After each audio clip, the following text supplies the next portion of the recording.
Hello and welcome to the Traumaplicity podcast with your host, Dr. Amanda Helman, cognitive release coach. And Traumaplicity is all about trauma or a negative experience or event, and then simplicity, taking simple steps to overcome what were adversities or things that happened and helping us to move forward. And today I'm very excited to have a special guest, one of my really mentors and friends by now, and also a client that I've had in different group or individual coaching. But she's not just that, but she certainly has so much to share with you. And so I have Harmony Hartless with me today, and she is currently writing a book. So she is an author, and that's how we met. And she shares her story with other women who are struggling with complex trauma and trying to find God. And she is a combat veteran, divorced single mom, and she has what she calls a checkered past that was a stronghold that kept her away from God for a very long time. And so she says working with me has been exactly the boost she needed, well, to continue forward in her writing and in her life. So without further ado, Harmony, it is great to have you on today. Yes, thank you so much for having me. I'm excited. This You're will so be welcome. Yeah, an audience, if you can relate to any of those things, I'm sure, because we are human beings and we have lots of different things. I have a checkered past too, so you're not alone. Harmony, you're not alone in that. But here we are. So by the grace of God. But all right. So when we're going in this, I just want to have you to share whatever you like about where you were before working with me. so it's kind of funny when I came across you and just, the publishing company and everything. Um, God had put it in my heart about 20 years ago to write a book. I have started my book more times than I can count.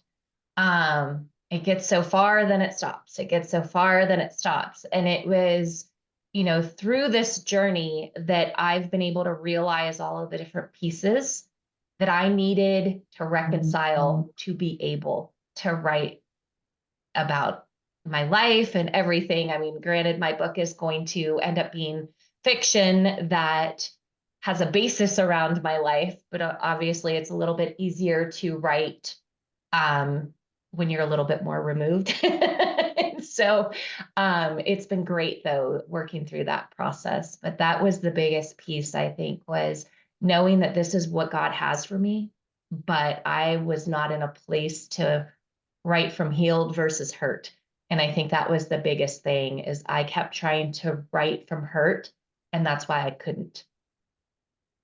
Makes sense. And I'm glad that you started to really think about the hurt versus the healed. And it's just a process. Sometimes you are writing and then it happens again and again. So I'm glad that you're now in that next part of it. And 20 years, that's okay, right? But so when you came to, right, even the publishing or even doing coaching, how did that start to shift that 20-year period for you? Well, it was funny for me. I mean, I know the first time you and I worked together, um, I didn't even know some of the blocks that I had.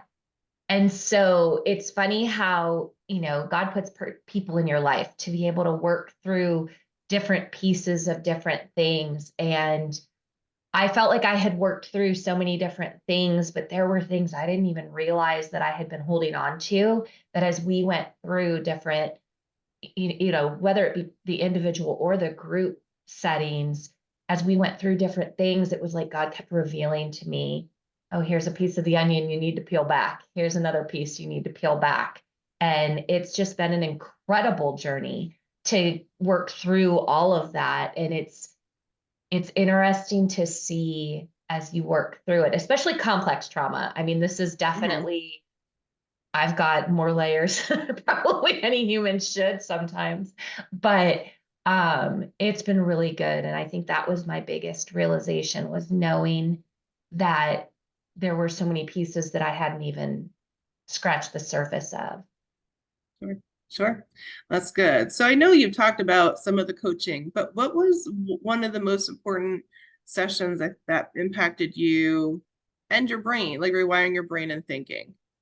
So, it's funny. I went back and I was looking at just different notes that I had, and I actually have two. Um, One of them was personal safety, and the other was internal value. I think they kind of went hand in hand for me because I was really afraid to let others see me. I know that Mm. I told you that several different times. The fear of being known was really, really big for me. But what I realized through all of the different coaching and different things that we've done is that the reason that I was so afraid for people to see me is because everybody always had this image of me that I'm strong, that I'm, that I've got confidence, that I have all of it together, because I never let people in. And so there's a facade that I had created of what people saw me as, and I didn't see that in myself. It was like I thought that if the people outside of me saw those things, that they would no longer think that about me. And so I just shut it down and shut it off. And so those two sessions were so powerful because what I realized is in doing that, I took away my personal safety. I took away the safety in myself, but also I reduced my value. And so it like perpetuated issues within myself. That's really good. And safety, the safety and your value do really go hand in hand, like you shared. And it is, people may perceive us to be strong and all these other things. And then on the inside, we're going through different things, right? It's not that it's that mirror is different. And having those revelations is important to help you move forward, especially with value and Yeah. especially with safety, because that's the beginning of healing and the simple steps our brain knows to move forward. So it's great. And thinking about that, what techniques do you still use that helps you today? Um, it's funny, the reviewing the shame, the things like Mm. those things that trigger shame within yourself.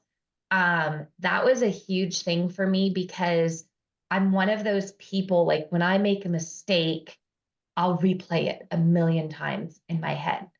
And I didn't realize how many, when we went through that exercise and I like, what brings you shame? What makes you feel shame? And like, it was funny because I didn't realize how many times my internal dialogue did that.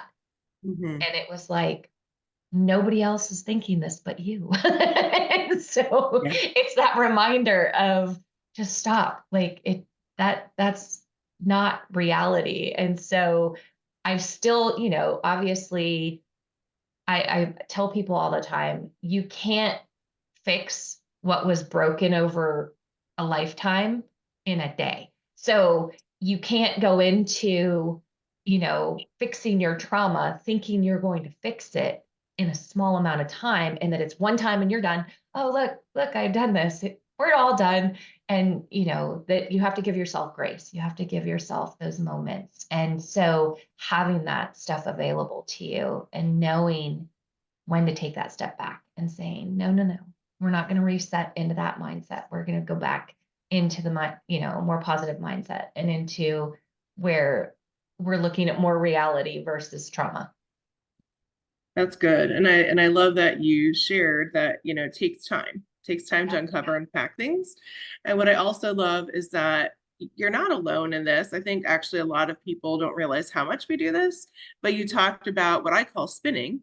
And Yeah. it's like when we are overly thinking about something, replaying it or telling people, and all the things that we may have perceived as, oh no, this is my mistake, and how much that overloads our brain, but we don't realize that there's a lot of shame in that. And then we keep playing it. So I don't think you're alone in that. That's definitely why I brought it up, because most of the stuff I talk about, I've had to learn the techniques and uncover it myself. So thank you for sharing that. And shame is a big one that we don't realize so much that covers shame.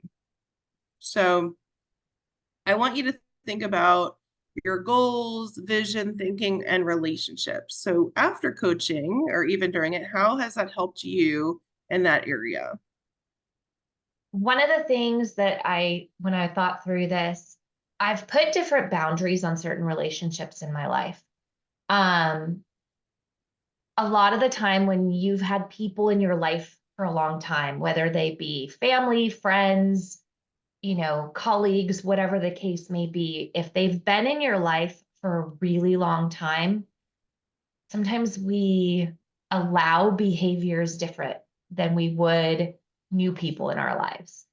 And Mhm. what I've realized is that it's not my responsibility to create anxiety or frustration or hurt inside of me to make that other person Mhm. comfortable. And so it's really changed how I view my relationships. I, instead of being the person who's I always say, well, I reach out because they don't. I don't have to do that. And Mhm. so it's amazing how many people disappear when you Mhm. just stop reaching out. And I've just let them go Yeah. because if I had the same value to them that they had to me, they would still be there. And they're obviously not meant to be there. And being confident enough to be able to accept that has been huge. So that's where I see probably the biggest things is some of those people were my biggest naysayers. They were the people that held me back, the people that kept me where I was because they needed me to be there. And Mhm. now they're just not there. And that's okay. And I've Yeah. accepted the fact that in order for me to move forward, some of that baggage has to go away. Mm. And that's really good. It is different. And I think I love how you said it's, you really realize, okay, I reach out, but can they reach out? And it's almost like that tennis match. I think healthy relationships are a healthy tennis match. You're putting the ball back and forth and each person swinging. Otherwise, it's like, and I've made this revelation recently, you love people and you can still love them, but if you're just putting in all the effort, you're always reaching out, it's like you're pretty much at a wall and you're hitting a tennis ball there. And I actually was going to be sharing about that, talking about that, on my little, sometimes I give encouraging messages. So it's interesting that you shared that. And it is, right? Because you care about people, but then you do realize who really wants to be in your life by if they're reaching out to you as well. Yeah. That's really good. Very good.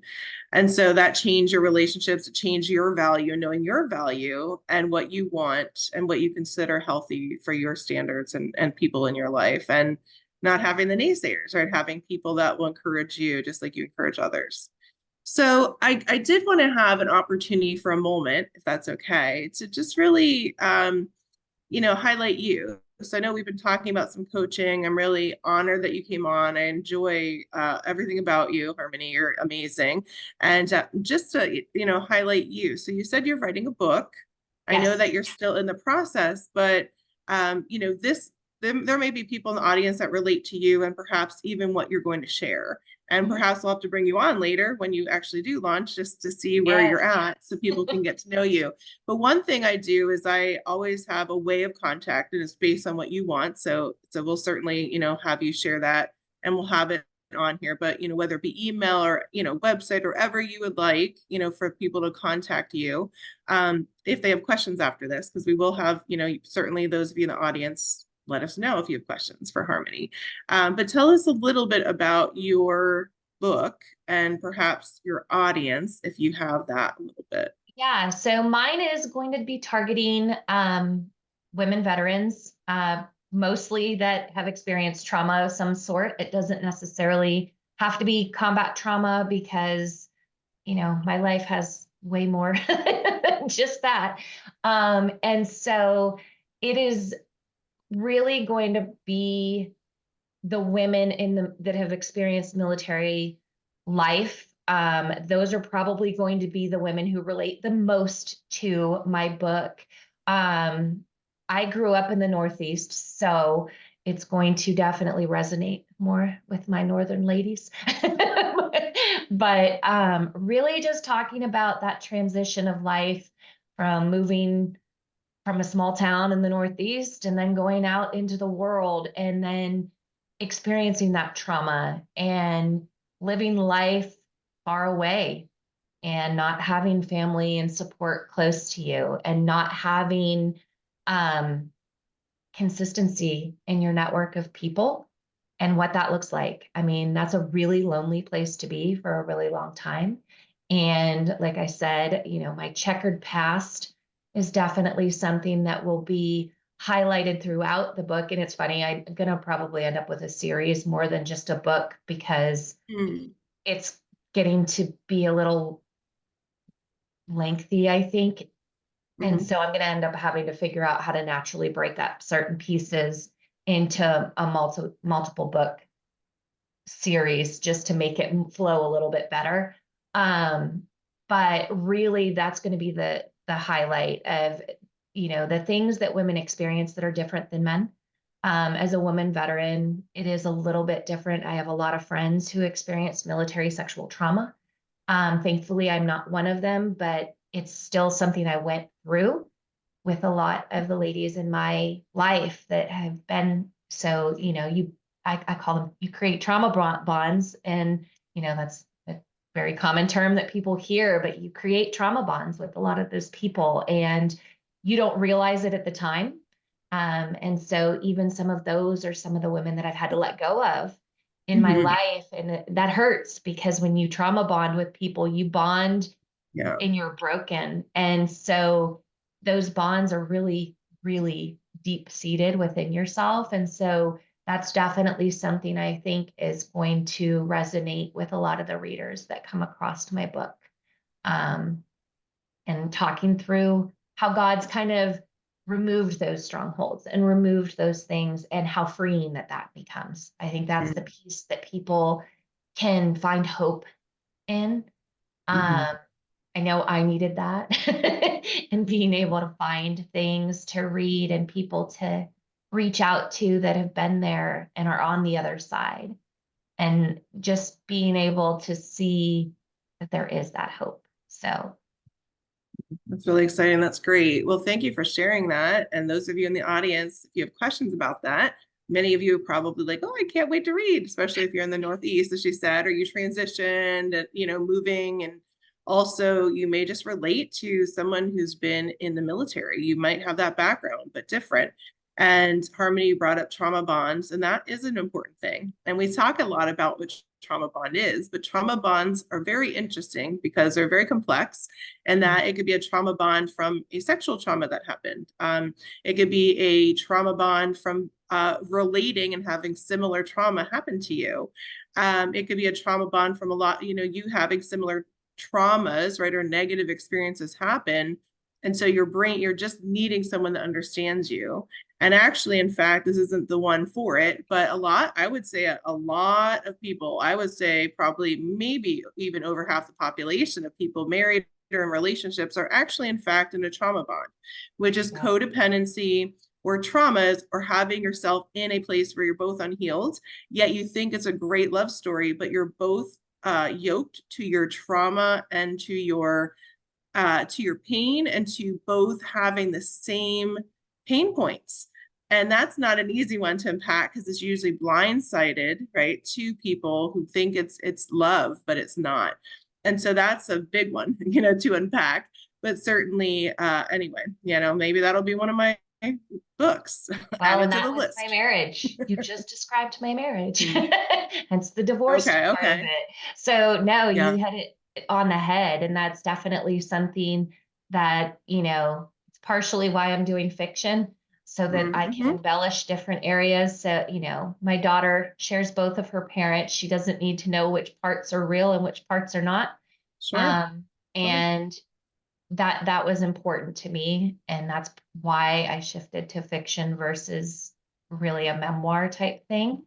um but you're right, trauma bonds, you do it in a lot of relationships, and Yeah, I didn't even realize how frequently I did, and that's definitely why I want my book to help people avoid that if at all yeah, possible, yeah. because the healing part is so important. And especially young women in the military that are just starting out, that are just experiencing some of these things, if they don't have to take that path, that would be a blessing all in its own. It's exciting. Well, it's great that you're going to have a series of some sort. So I look forward to the books as much as our audience, and certainly check the messaging I have above our YouTube, above the podcast on my Facebook, and also on Spotify. They'll be coming out. But check for how you can connect with Harmony Hartless and follow her and get ready for her upcoming book that'll be coming out soon, right? We don't know, hopefully this year, but we'll see, Harmony. We'll see when that actually Hopefully this comes year. through. That's the goal. Yay. Okay, awesome. So our final question as we're wrapping up our podcast, and I enjoyed this, Harmony, is what would you share with men and women listening into the podcast about coaching? And that could be, so I always say every time that I believe, even for myself, I need to be a good fit for the person needs to be a good fit for me.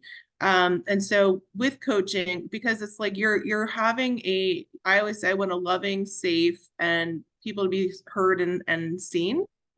But I know that everybody's in different places, and I'm not going to be for everyone, right? And other people may not be for me. You have to be willing to put in the work, accountability, all that. But more than that, it's still important to have a coach or mentor, or invest in your personal development. And so, Harmon, I just want you to speak to that. Perhaps it could be about coaching with me, and or even just why it's important to have coaching to help people unlock their voice or help people to move forward. I think, I think you nailed it on the head too. I think that you really need to look at it personally.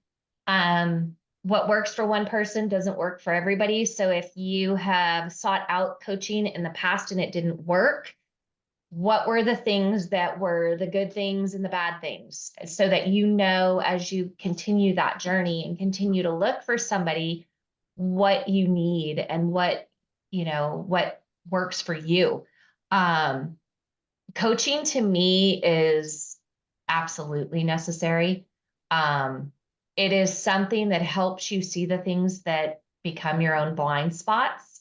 And if you aren't willing to be vulnerable, to share those parts of you, to share those, coaching will never work.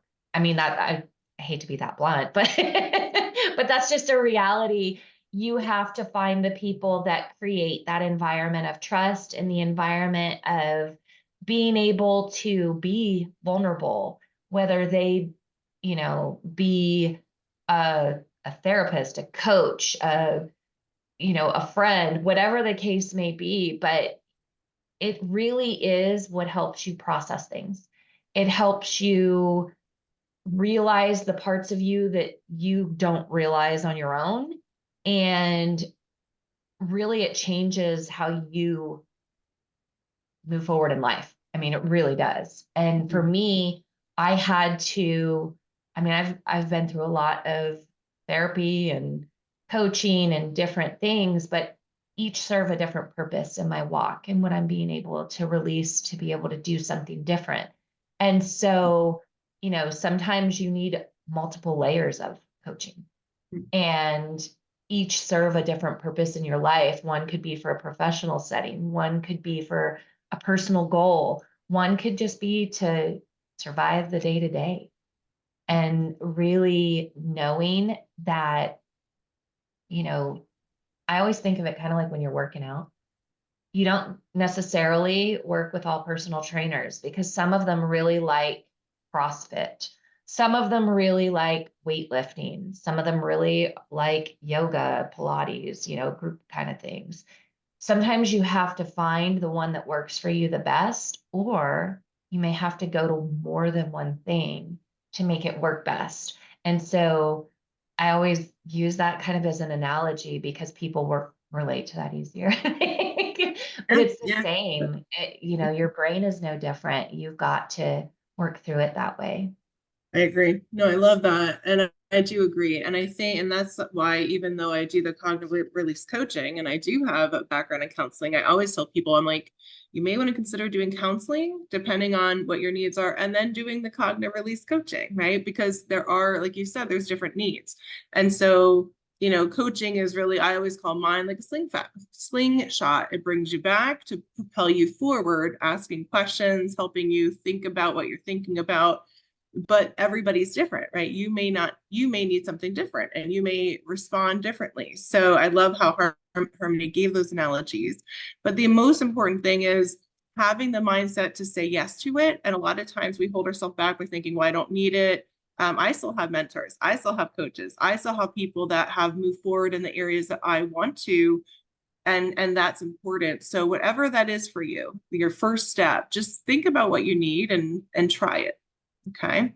So Harmony, it's been great talking with you today. Audience, if you have questions, please put it in the chat on my Amanda Helman author and speaker page, or you can write your messages on the podcast or YouTube.